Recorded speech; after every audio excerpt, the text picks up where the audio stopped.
So today I spoke with Bridget and I got to talk about my favourite subject, dogs. And Bridget and I had a great chat, and there's going to be two more podcasts coming up in the next few months. And today specifically was about dog healthcare, dog first aid, and Bridget gave some useful information. I do hope you enjoy it. Please do check out her website, look her up on Facebook. And as always, if you enjoy this podcast, whatever format you're listening to it on, please do like, comment, and subscribe. Your support is always appreciated.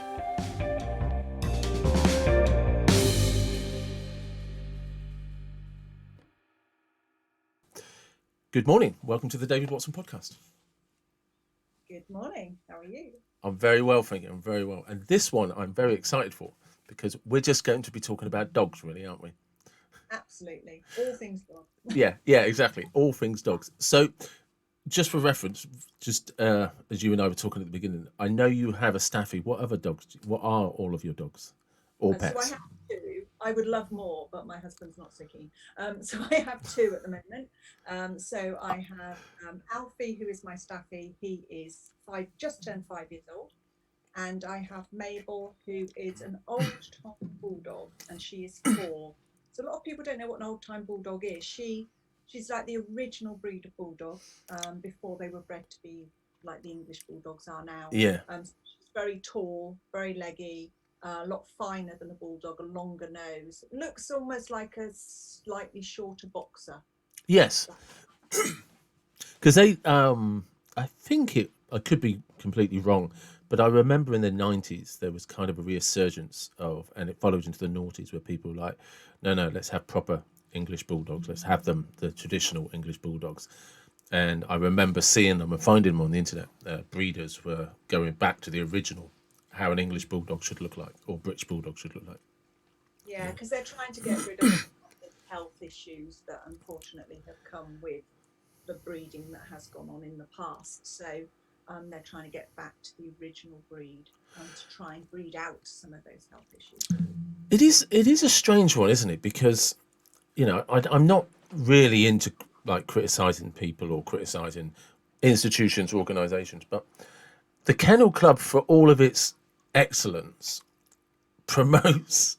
I don't know if promotes is the right word, but they've allowed this breeding of certain breeds. I mean, they do it with German Shepherds with the shorter legs at the back and things like that. And they've allowed this sort of breeding, and it's just like, but that breeding creates health issues. It does. I mean, I think you're right. The Kennel Club do some incredible work. I think the issue is they set kind of breed standards of Yes, what is expected within a breed. But unfortunately, like everything, those standards can be interpreted slightly differently by different absolutely. people. And therefore, one person's view of what that standard means versus somebody else's is is different. And I think that's where a lot of I guess, the slightly excessive, let's say, breeding towards things that aren't as good for our health has come into play. Yeah, I mean, for me, my issue would be is because you're right, they set the standard, and so by setting the standard or setting the bar, they are saying to people, if you meet our standards, you will get Kennel Club recognition. But they're not saying to people, you've gone too far. We're not allowing your dog to enter our competitions. And that's where I feel the responsibility lies with them. You know, Yeah, I think in the last few years they've started to address that in some ways in terms of breeding because they will only register pups from a bitch. I think 4 pups, 4 litters in their lifetime, oh wow, that's and then good. yeah, and then if anybody has breeds more than that, they can't register them with the Kennel Club. They won't come with Kennel Club registration, and obviously from that perspective, if they're not registered with the Kennel Club, they can't participate in a lot of the showing and that goes on anyway. So I think they're kind of trying to control it from that perspective now. But in terms of certainly they've done a lot of work in terms of breeding dogs and how dogs should be bred and making sure the welfare of the bitch is paramount and the welfare of the puppies. So they're addressing it from a slightly different angle, I think. But that's good. I mean, I didn't know that, and maybe that's something. It's yeah. I wasn't aware they'd brought in breeding rules, and I'm pleased with that because They've done a lot around breeding. that is really really good, and it is nice because they are regarded as some of the best standards in the world, and it's just nice they're addressing them. But Yeah, back to your dogs, all right? my So dogs.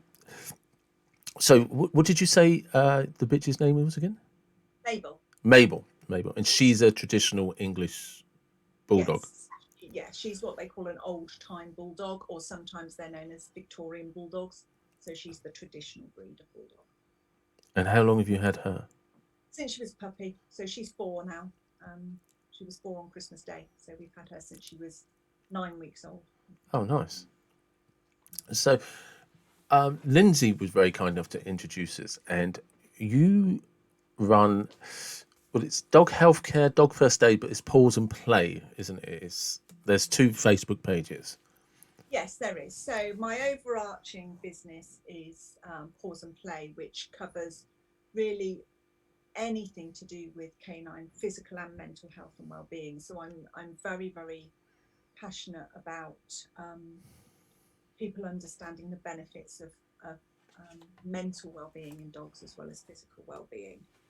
So I do a lot around promoting that, and I'm currently working on some new courses relating to how to prepare your dog for their slightly senior years.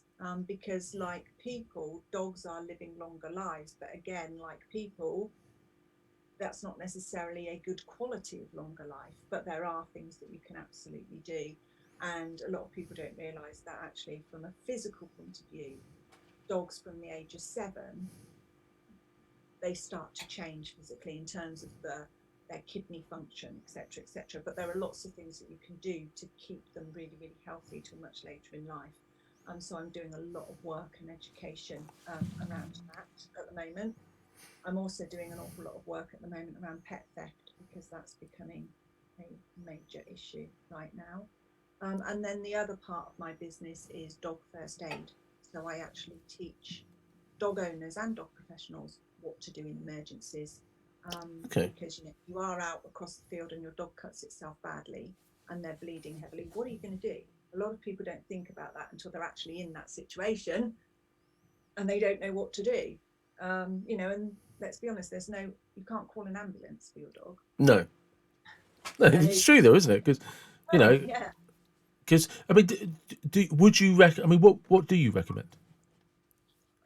In terms of, so I cover lots of different subjects, but in terms of bleeding, what I do is I show people how to apply a swab, how to apply a bandage, the fact that you need to keep, if it's a limb, you need to keep the wounded limb raised. A lot of, especially with bleeding, a lot of it is very much about focusing on keeping yourself calm, because if you're anxious and you're panicking, your dog picks up on that and their heart rate goes up and they bleed more. Yeah. So it's what can you do to stay really calm? And I talk people through what they should carry in a first aid kit. As a bare minimum, what should you take out with you whenever you go out with your dog? But we cover lots of things. I teach people how to do CPR. I teach people what to do if their dog is choking. What to do if your dog has a major burn. Because actually, hot drinks is the most common cause of a scald in a dog. They What? either knock it over, or well, they either knock it Oh, right. over. I have So this image of people giving dogs hot drinks. What are you doing, you crazy people? some people do give them tea, but I think they let it cool down a little bit. Yeah. But yeah, so things like like I say, CPR, major burns, choking, bleeding, heat stroke. Um, what else do we cover? Seizures, eye injuries, dog fights. Yeah. So lots and lots of different subjects, and what you do as a first aider. And the way I explain it to people is a bit like, if you're a human first aider, your role, if you're dealing with an incident or a patient that's been hurt, your role is to try and keep that patient stable until the paramedics arrive or until they get into medical care. As a dog first aider, your role is to keep that dog's health stable so they don't deteriorate anymore till you can get them to the vets. And I teach you what those things are to do. I love it. Is it possible, because bearing in mind, you can't give a demonstration over the internet sort of thing, certainly not in this format. Is there some, like, just with, in terms of, because like people go out with their dogs and they'll carry water, they'll carry bowls, they'll carry their poo bags and stuff like that. Is there anything you would suggest, just like, this is a good idea to carry just in case? Yeah, I mean, I would always make sure that you've got a pressure bandage with you. Hmm. Not a human first aid bandage, though. You need to make sure it is a canine pressure bandage, because a human first aid bandage isn't quite stretchy enough and wouldn't apply enough pressure to the injury. Okay. So you want sterile swabs, you want a pressure bandage, you want a saline pod. Yep. So that if they get an eye injury or if they get something in a wound, that you can flush it quickly. And probably a pair of disposable gloves that you can put on if you're handling an injury. I also carry a foil blanket with me, because Okay. that used, if a dog's going into shock, you can use that to keep the dog warm. But equally, if the dog is injured and you can get some help, you could actually use it to carry them. There are lots of different ways you can use a foil blanket, so I always carry a foil blanket with me too. And I would say that's the absolute bare minimum that you want to carry with you. But obviously there are lots of other things that you could carry with you. But I would say, in terms of bare minimum, then those are the things you should have. Okay. Yeah, that becomes quite a kit. Well, you can get, you can just put them in a little bag. I mean, they don't Yeah. take up a huge amount of room. So you can have either a little first aid pouch. I've got like little first aid pouches that actually can clip onto your lead and things. So you don't So have they are that small. You can really break them yeah. up. I mean, you won't be able to describe this to your people that are listening, but they're Yeah, tiny. yeah, that fits in your hand. Yeah. Yeah. So yeah, literally, it fit in the palm of your hand like that. Yeah. So But do you sell them? yes, I do. You do sell them. Okay. So we're going to need that link for the Bridget shop. First aid kit. So I'm just writing that down. I'll ask you for the link later so I can attach it to, Yeah. and I'll order one. So, because no, but that is, with everything that you described, that's a lot smaller than I was imagining it to be.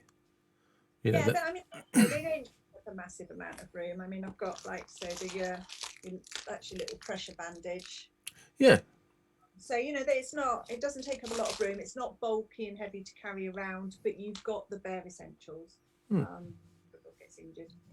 But no, but I mean, because obviously people on YouTube will be able to see that, but for people who are listening on audio, unless Bridget has the hands of a giant, which it didn't look like, it actually fits in the palm of your hand. It's really quite small. It looked like it could easily fit inside a coat pocket. Yes, it does. So for reference. And no, I'm impressed with that. I'm impressed with that. So how did you get into this?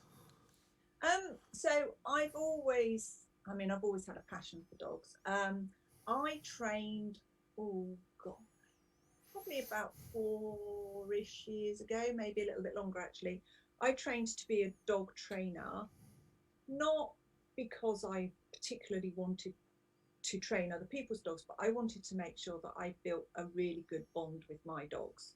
Yeah. And I don't want to train them to be robots. I mean, they're not the best behaved dogs in the world. I didn't want them to be robots, but I wanted to make sure that I was doing the right thing and training them correctly and using the right kind of methods to train them, because there's so much out there on the internet that is so conflicting. Everything you read, you can read the opposite to. And it's really Yeah. So I trained as a dog trainer originally, and I was working in the corporate world at the time. But I was also a keen runner. And I decided that actually I wanted to combine exercising my dog with running. So I took up a sport called canicross, Okay. which is, if you haven't heard of canicross, it's a sport where you basically wear what looks like a climbing harness. Your dog wears a specially designed harness that doesn't impinge their movement, and you tie yourself to them with a bungee rope, and then you run behind them across the fields. So it's like sledging, but you haven't got a sledge, you've got to run. Yeah, I think I have seen that. It's great fun, absolutely great fun. So I took that up, and there was no trainer really very local to me. So I actually then trained with a company called Dogfit to become a canicross trainer. So I started that, and then I thought, you know, I much prefer all this stuff I'm doing with dogs to working in the corporate world. So I was looking at a way to keep growing my business so that I could actually do it full time. And I went on a dog first aid course myself, about 3.5, 4 years ago now, and went along thinking, yeah, I'm a pretty good dog mum. I know most stuff, but I'm sure I'll learn something. And I came out thinking, I don't know how my dogs are still alive. I didn't know these things, but was really, really, really passionate about what they were trying to achieve. And then the opportunity came just over 2 years ago now to actually deliver the dog first aid training myself. And I just jumped at the chance. And that was also sufficient for me to leave the corporate world and work full time talking about dogs, which is heaven. Yeah, no, it is. I completely agree. Dogs are pretty much one of my favourite subjects. You know what I mean? And there's that old saying goes, "Dogs are my favourite people." So, so do you have a long history of owning dogs? Oh, we had dogs when I was a child, and then I had dogs was when I was first married and when my boys were fairly young. And then I had a flat coat retriever, and I lost him at the age of 8. Unfortunately, flat coats do tend to get cancer. Um, and I lost him at 8, and I'm absolutely devastated. So I actually went a few years without a dog, Yeah, but life's just not the same. Um, and yeah, and then my boys kind of grew up and went off to uni and did their own thing. And I thought, well, I'm not going to have any more children, so I best have some dogs. yeah, So, a much better choice. A much better choice. Far more rewarding. Far more yeah, rewarding. and I wouldn't be without them. They do something, it doesn't really matter what it is, but every day they will do something that makes me laugh. And, I just wouldn't trade that. No, no, no. I agree. I agree. The relationship I have with Molly, my Staffordshire, she is. I just feel lucky. I don't know how else to describe it. I just feel very blessed, very lucky. She's been an incredible gift when she came into my life last year, and the circumstances were sad for her owner, you know, and that's kind of like the bit that's awkward because like he passed away sadly, but I then got Molly, and I just like it's hard for me not to be happy about that because she brings me so much joy, and and I love her to bits. It's but interesting. You said something about the dog's functions, kidney functions, around the age of 8 or 9. Was it 8 or 9, 7 or 8? I'm 7. Yeah. So because that's about Molly's age. So you have my full attention. Please explain. Okay. So yeah, their kidneys, start to function slightly differently, and they struggle to break down protein as efficiently in their food. And so, you can start to look at, from when they're 7, looking at maybe changing their food, not radically changing it, but depending on what you feed, you are better to feed. Whether it's dry food, raw food, whatever you feed, you're better to feed a high quality protein, but less of it, than you are to feed more protein. So you want to reduce the amount of protein, but you want it to be a really high quality protein. So again, depending on what you feed, some feeds have meat byproducts in them as opposed to meat. Yeah. Obviously, meat is a much higher quality protein. So you want to start looking at the makeup of their food. And you can, if you're buying ready-made food, whether it be kibble or raw food, or or meats, whatever you're buying, there's a lot of information on the label, and you can start looking at how you change their food gradually from the age of 7 to actually take strain off of their kidneys so that Yeah. they can be healthier for longer. Um, so yeah, there's an awful lot you can do, and there's a lot you can do for dogs as they start to get older. It's even more important that we think about their mental stimulation, because if you can keep them mentally stimulated, you can actually delay the onset of dog dementia. Okay. And as dogs are living for longer, there are more dogs with doggy dementia. But if you can keep them mentally stimulated, you can actually delay the onset of that as well. So there's a lot you can do for an older dog, that to keep them healthier for longer. I didn't. When did people start recognizing dementia in dogs? It's been a little while now. I mean, as I say, I think that as because dogs are living longer. I mean, even now, if you look, say, on the Kennel Club website, they would tell you for a lot of breeds that the average lifespan is 10 to 12 years. Yeah. With a lot of dogs now, it's 16, 17. I've got a friend who's got a staffy that's 17 years old. Oh, Jesus. A friend with a Jack Russell that's 16. Now, the Jack Russell's gone blind, unfortunately, but she's still quite active. But there are lots of things that you can do. Again, if you do have an older dog that's going blind, what can you do to keep them feeling safe? The different things that you can do, the different sensory experiences that you have for them, so that they use their other senses because you haven't got their sight. So all of that care around elderly dogs is something I'm really passionate about, because I think there is so much, some good, some not so good, but there's masses of stuff that you can find and read about puppies. Everyone's getting a puppy, loads of stuff about puppies. Nobody talks about how you can really prepare your dog for older. And I think quite often, if dogs start to display strange behaviors as they get older, people just go, oh, they're old. But actually, there could be an underlying health condition that could be treated, but people just tend to put it down to age. So it's about raising awareness of things to look out for and what that might mean. No, because I mean, I've pretty much had dogs my entire life. As a kid, apart from a couple of years, we always had dogs. At one point, we had 3 dogs, and the thing about dogs is they're incredibly robust when they're young, and even when they get into their middle years, they they bound about, they bounce off everything. They are just robust. And then with all my dogs, there is a point when you suddenly, and it is quite sudden, they slow down slowly. They don't stretch as much. They can't stretch as far. They're not as playful. They might be mentally as playful, but physically they're not as involved. And it's that thing is you start to notice them getting old, and then it kind of stays level pegging for a while, until sadly they tend to go. But until you mentioned it, I hadn't thought about that. I have never seen information about what to do with old dogs. No. And it is about preparing them. It's about not waiting until they start to decline. It's what can you do before that.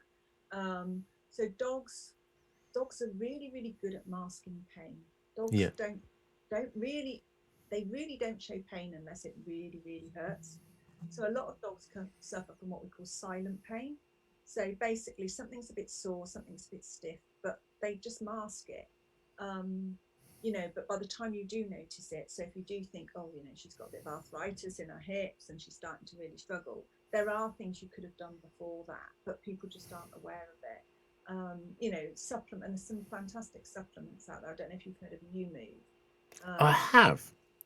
UMove is a really, really good supplement. Very, very good. Unofficially, because I know humans that take it. Yeah, you can get it for humans too. But I know humans that have taken the animal one because it was cheaper. Yeah, I'm not sure. But probably just doesn't taste very nice, but it's got the same stuff. Yeah. But UMove is very good, and especially dogs with joint pain. And but a lot of people will wait until their dogs become really stiff before they start to feed it. Whereas Alfie, as I say, he's 5. He turned 5 last weekend. I've put him on UMove now. Now he's only 5, You could wait until they're about 7, but there's nothing wrong with him. He's got no stiffness, he's got no joint problems, but I want to protect his joint because I'm aware that, he's not that far off. Mm. His body's starting to change the way it processes things. So, there's a lot of things that you can do in advance, which actually will prepare them and keep them more comfortable. Yeah, no, I've written that down actually because Molly's not showing any signs, so now's probably a good time to start giving her supplements. Yeah, absolutely. Yeah, it is absolutely, especially if she's 7. Well, I think she's probably it's a bit confusing, but I think she's probably 8 to 9, maybe even 9 years old now. yeah, so definitely a good time to put her onto You know, supplements before she starts to get stiff. yeah, she's definitely at the moment not showing any signs of anything. But like you say, it's anything that you can give her before is going to aid her further along. In regards to older dogs and mental stimulation, what would you recommend? It depends very much on how active your dog is, but if your dog is still fairly active, you can do things like scent work with them. So there's a really, obviously, we need to wait till COVID's over and we're allowed out again. But there's a really interesting thing that you can do called man trailing. Yes. Now, man trailing is great fun. It's really, really good for dogs. They're kept on a lead. A long lead, but basically they're given a cloth or a pair of socks or something that's got a very, very strong scent on it, and then they have to go off to try and follow that scent to find somebody that's hiding from them. It's fantastic for their mental stimulation. It's giving them a job to do. If your dog's quite active still, then man trailing is a really good thing to do. If your dog's not so active, then you could even do something as simple as if you've got some flower pots, put flower pots upside down on your lawn and hide some tasty treats under some of them and let the dog work out where the treats are. All the time their brain's having to work. There are lots of little things, like even little tricks that you can teach them to do, even simple things like, shaking a paw or, Yeah. Just things that make them think. But there's lots of different kind of, if you've got a dog that's starting to lose their sight, then if you're able to put some sort of pots in the garden that maybe got lavender or thyme or lemon balm or things that have got really nice smells, and take your dog out on the lead so that they know where they get to learn where the pots are, but they get to know where the smells are. Processing those smells again is really, really good for their brain. And so it's just giving them something to think about that will keep their brain active. And depending on how physically active they are, there's lots of different things you can do. So, do you teach that as part of the pause and play? Yes. So, yes, care for senior dogs and a lot of the stuff that I do other than dog first aid is a franchise. Right. There are about 14 different dog first aiders across the country at the moment. So I have a particular area for training my dog first aid courses, and obviously they're all on Zoom at the moment. But pause and play is my kind of overarching business, of which dog first aid is a bit. But that is kind of national, and anything other than dog first aid is under my pause and play umbrella. So caring for elderly pets, and I'm currently studying for pet bereavement counselling. So I will be, in a couple of months' time, a qualified pet bereavement counsellor. And again, for me, that goes hand in hand with caring for elderly dogs. And one of the things that people struggle with is knowing when to make the decision, if they have to make the decision. So, am I making them live longer for myself, or but again, people are, I don't want to make the decision too soon if they're okay, and it's helping people through that process and planning, which gives them a feeling, a better feeling of control over it all, but then also supporting them after they leave the pet, and also how to help other pets cope, because I know if I lost one of my dogs, whichever one, the other dog would be completely lost. Yeah, I've seen that with our dogs. Yeah, and how do you help them through that process? So that's all under pause and play, all of that work. Because that is it's a very difficult one, And in my family, I'm the one that always takes them to the vets. Always have, ever since I was late teens. I don't know why. I've always just been able to do it. And I've always been able to say, now's the time. And it doesn't matter who the dog belonged to, whether it was my brother, my sister, whatever. We can do this. I can do this. I mean, we're a very close family, so we kind of all live on top of each other. You know what I mean? To give it some sort of perspective. But for me, that always came from a place of, as upset as I am, I couldn't let them go in on their own. I just felt that the very least I owed them was to be holding them at the end. And make no mistake, I'm not brave. It breaks my heart every single time, and I've shed more tears than a breakup. Do you know what I mean? It's just like, but I just have this really, I suppose, guilt. Maybe the wrong way to word it. I might not be articulating this very well, but I just cannot imagine allowing my pet to go in, my dog to go in there on their own. So I have to be with them. But like I said, I've always considered myself fortunate that I'm able to do that. Because I come from a strong family, and none of them can do it. They just like, and these are not weak people in any way, shape, or form. And I think it's one of the hardest parts of owning a pet, but particularly a dog, is when that you get such a bond, like like you and I were saying at the very beginning. Your two sons went off to university. I'm going to get some dogs, and we were both talking about just every day how rewarding that is. And then there comes a time, and it's so difficult, where you often have to be the one that makes a decision. And you, in my experience, and you don't often get much warning. It's, but like you were saying, by the time you realize they're in pain or something's wrong and you go to the vets, it might not actually be something that you can do anything about. And sometimes you might be lucky and they can be medicated, and they can continue to have a healthy life for a couple of years. And you get some, then, okay, we're now in the latter stages of their life. So you get some mental preparation. But I've had quite a few cases over the years where the vet's like, there might not be anything you can do. And before you know it, 5 days later, you're burying the dog. And it's hard. It's hard because my experience again with vets is they will never tell you have to put the dog down. They will just say, no, exactly that. So they normally say it may be in its best interests, and it's the toughest of days. And then afterwards, the very thing that brought you so much joy is not there. Exactly. And that's why I think, pet bereavement counselling is really important for people, because they are, more so now than ever, I think, they are such a part of our family. It's like losing a family member. Definitely. They're not just a pet. Yeah. They're family, and you are going to grieve. And I think, you mentioned guilt. I think a lot of people go through that guilt process.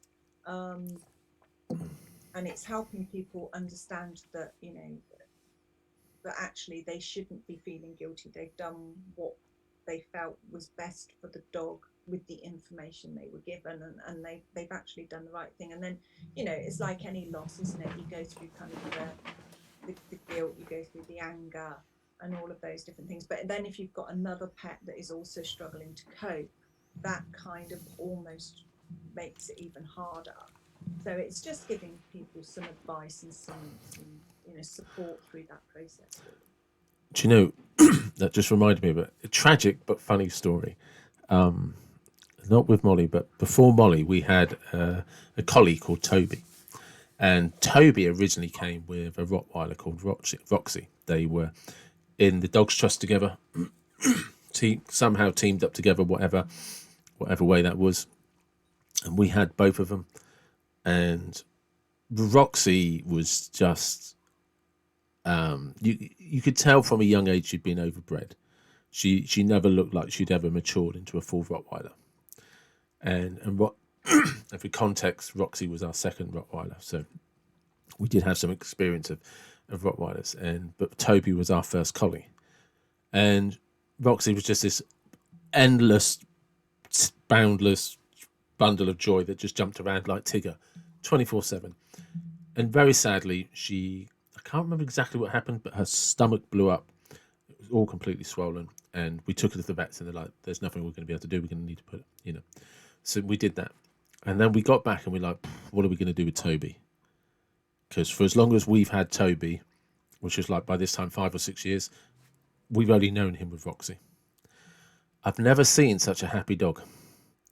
Turned out Toby bloody hated her because when we never came back with her, he just became a different dog.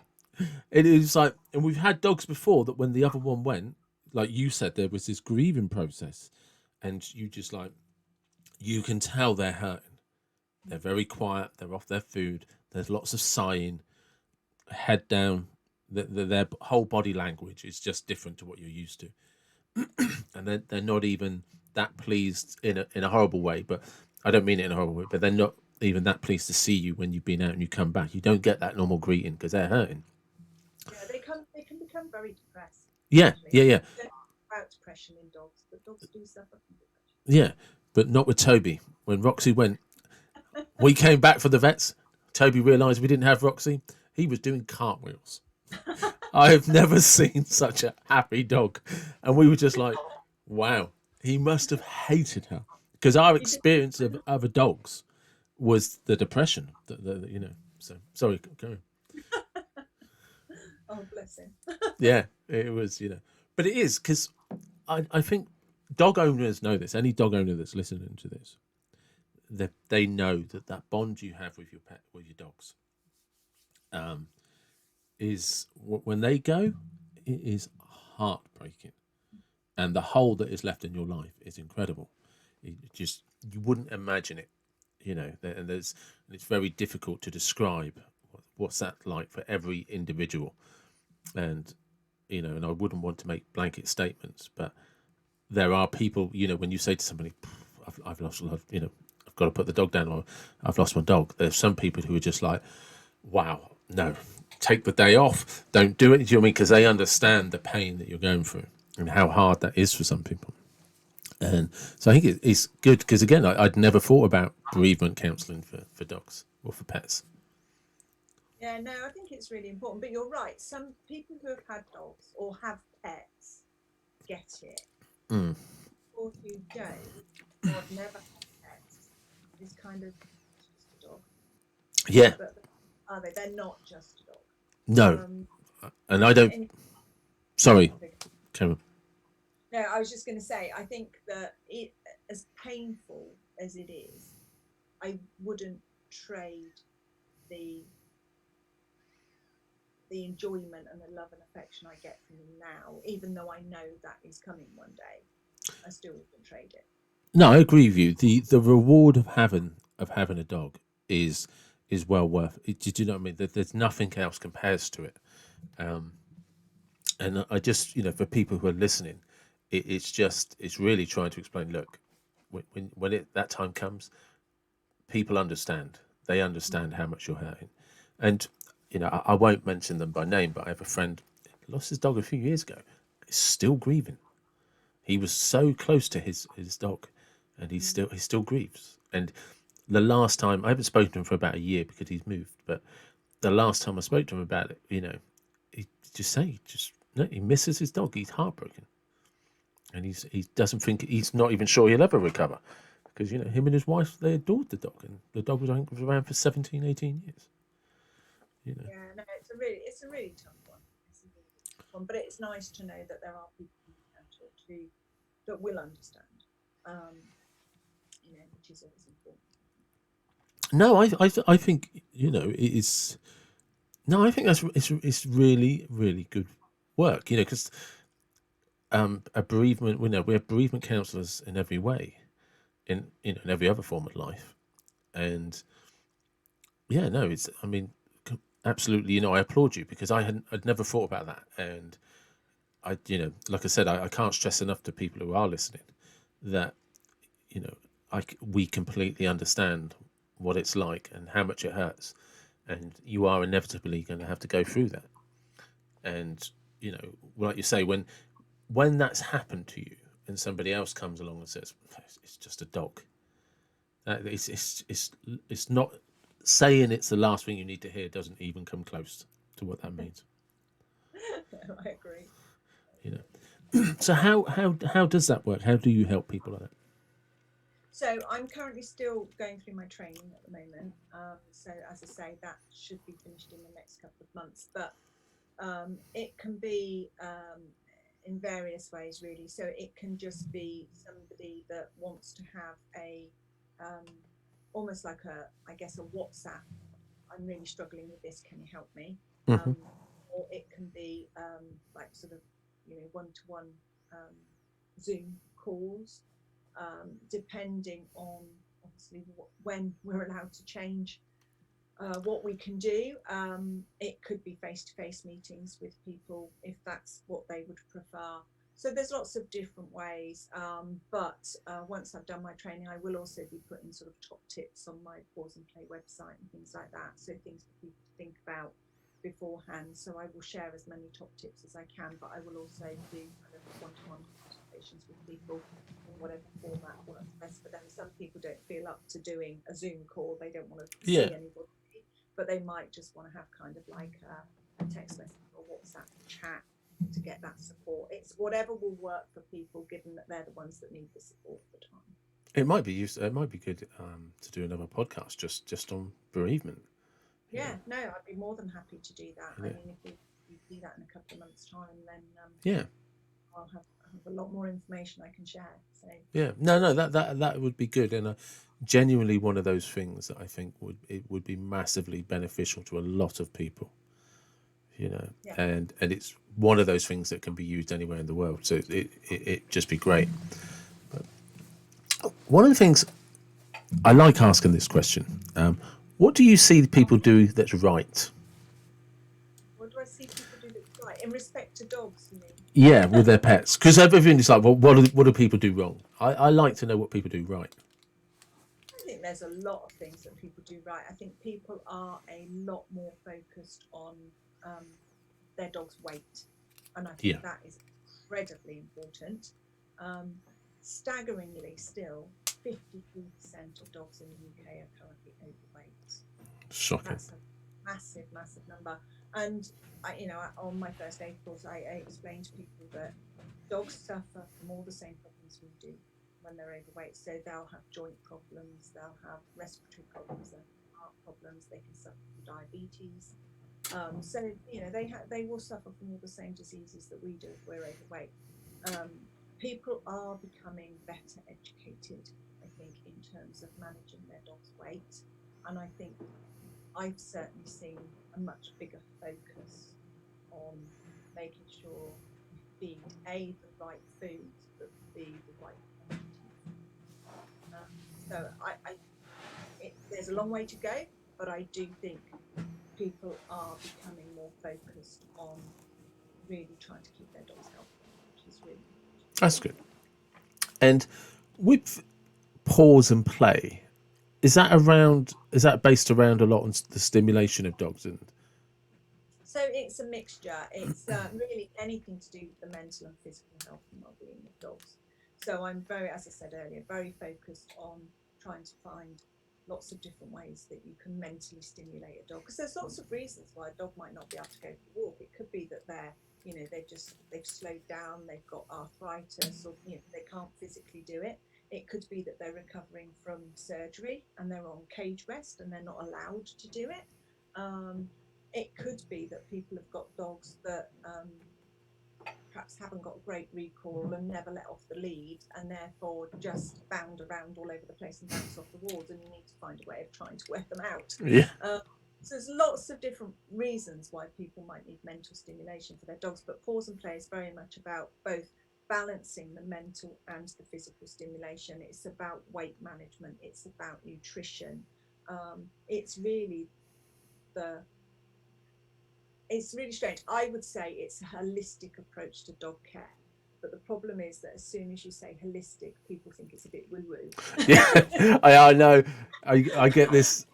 Yeah, I'm very. I did a couple of podcasts recently on with Reiki, two Reiki healers, different podcasts. One introduced me to the other, and one of their things is like they're trying to move away from the woo woo because they're both actually psychiatrists or psychologists in in terms of their education and stuff, to a very high level, you know. Mm. And they're like, but the problem is, as soon as you say Reiki or holistic or anything, it just gets caught under this woo woo banner, and everyone's like, oh God, we're going to be burning incense in a minute, you know. Yeah. And Agreed. And I think also, as soon as you say holistic, for some reason, people have it in their heads that if it's a holistic approach, you're not properly trained. yes, So like holistic vets, people go, oh, they're not proper vets. They are proper vets. They're fully qualified proper vets. They just also use alternative medicine. But as soon as you say something's holistic, they kind of go, oh, you're not properly trained, or it's not a proper thing. So I don't like to use the word, but if you use the word as what it actually means, then it is a holistic approach to dog welfare. it's really difficult, isn't it? Because it's just like say it's the same as if you use the word alternative medicine. Alternative. It's just like no, it doesn't mean that it's not valid. Yeah, it's not. Just means you don't have to have a prescription for a cardboard box or a set of pills that come off a shelf. Yeah. It's like so. I mean, you were talking about dog depression. You know, you know, depression is a huge thing in humans, massive thing in humans, and I know nothing about dog depression. I don't. Right? There are lots of reasons why dogs might suffer from depression, but it can also be if they're on certain medications. It's quite certainly painkilling medications.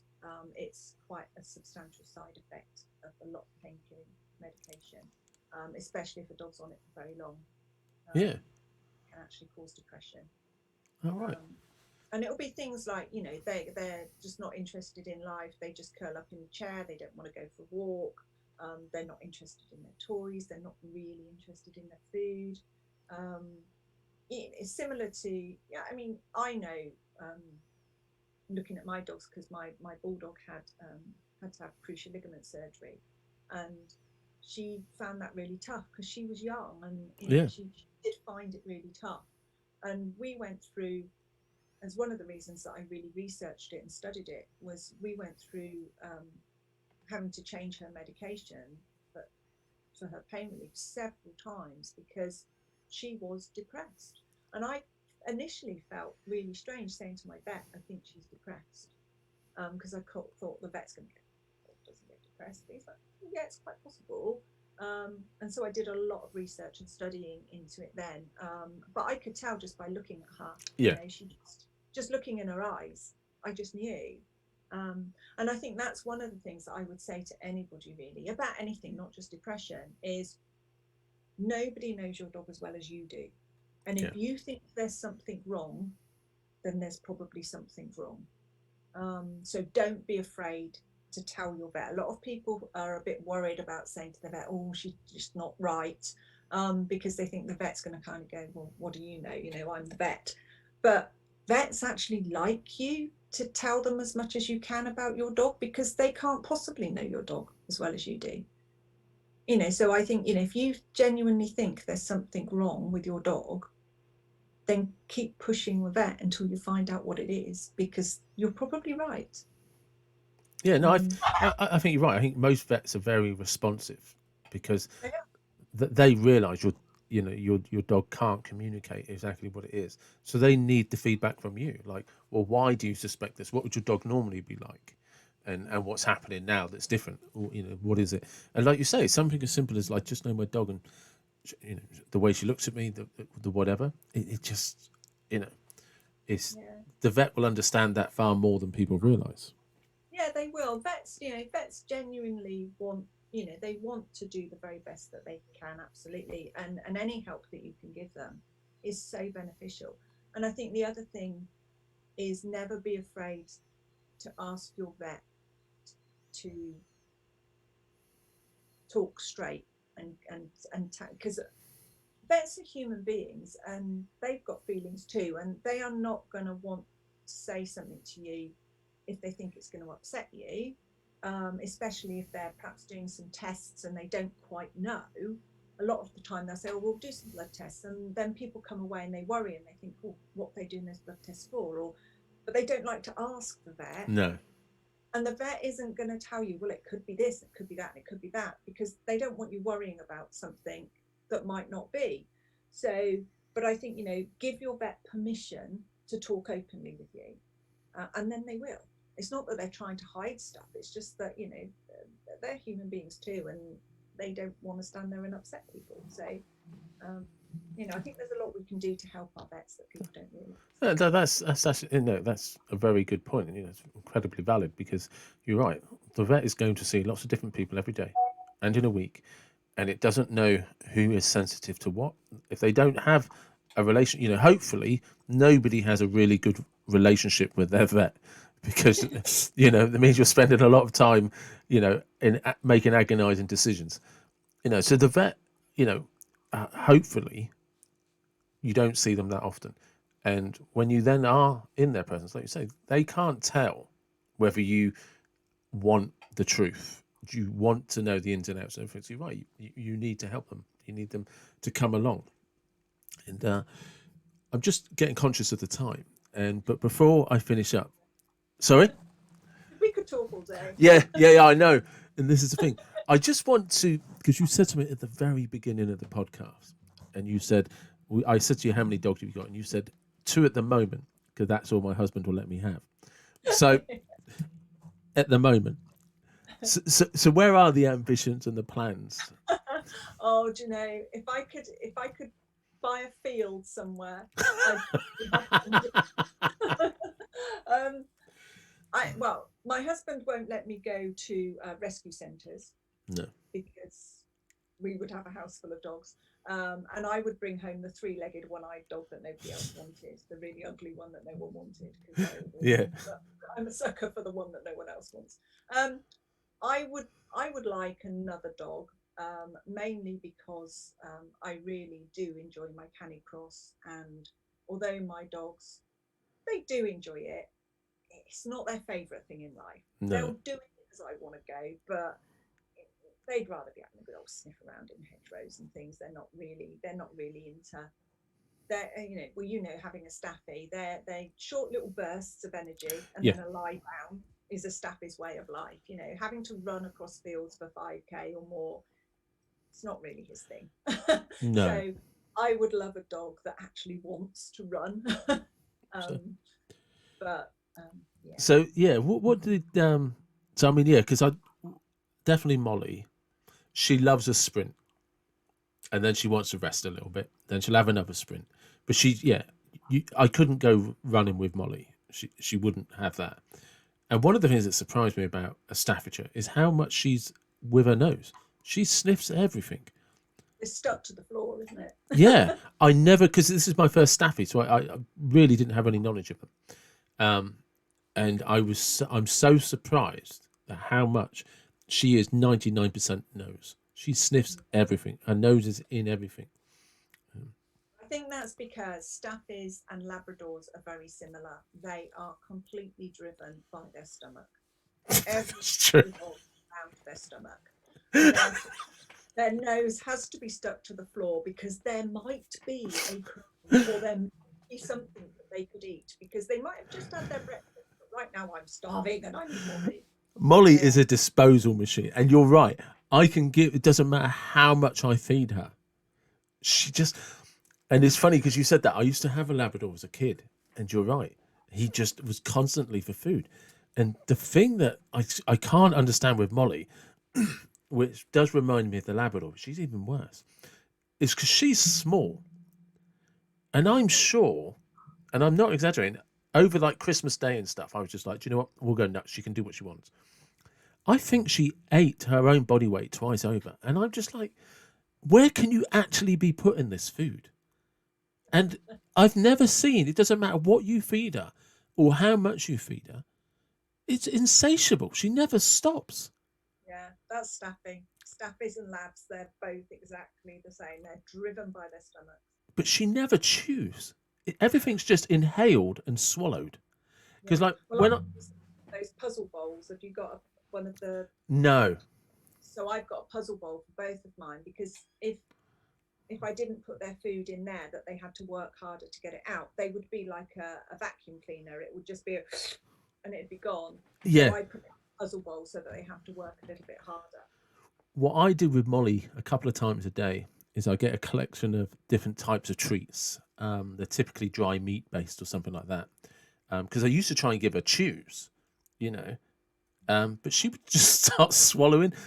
We had this, but I had to stop giving her chews because she, like, yeah, she was swallowing, like the leather type things they're supposed to chew on for hours. Once she'd unraveled it, she would swallow the whole thing. And you're just like, and then of course she throws it up 10 minutes later. And you're just like, the first couple of times she did this, I was just like, that's a bit strange. And then I realised this is just going to be too dangerous because if I don't keep things down to a certain size, she will try and swallow it as quickly as possible. And she's not even eating these things. And they're just going down in one. And you're like, God, you're going to kill yourself. But so what I do now is I get treats, and they're actually in a lunchbox. They're all chopped up into small little pieces. And I have a couple of different types of chews. And I do it 2 or 3 times a day.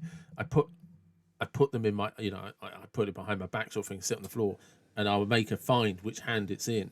And then when she figures out which hands it's in, there's 5 minutes of gnawing and playing and chewing and everything on my hand before I'll give it to her. Do you know what I mean? So she has to really work hard to get the food, or occasionally I'll sit down and hide it under my legs. So she has to kind of like dig it out to get to it. And I do things like that. And one of the reasons I do that, not that I've just never thought about a puzzle ball, is the other reason I haven't used a puzzle ball, is it's just actually part of that bonding process where she gets excited because she's trying to play with me and food. And I don't like dogs that I can't put my hands near their mouth. So she's so used to me being around her mouth and food.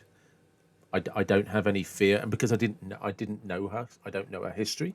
I needed something that I could quickly, because you know what it's like. I mean, anybody that's got a Staffordshire or a Bull Terrier type dog, I was shocked at how well they can clamp down and how hard they can bite. Quite incredibly strong. Yeah, and like I said, I've had 2 Rottweilers, I've had Labradors, I've had Collies, and I just mean in terms of like how small that mouth is, but wow, that's a bite. And I can't fault her. She's always been good as gold, but I needed something where she was used to my hand being around her mouth and with food, because I needed to know if there was any aggression or anything like that. And actually, she's incredibly playful. And of course, that then means when she does try to swallow something whole, I don't fear sticking my hand near her mouth trying to get it off her. Yeah. But interestingly, as I say, because Staffies and labs are very, very similar. I was reading a very interesting white paper the other day that had done this huge study in Labrador puppies and their lifespan, and it was saying that overweight Labrador puppies have a 2 to 3 year less lifespan expectancy than a puppy that is kept leaner. Wow!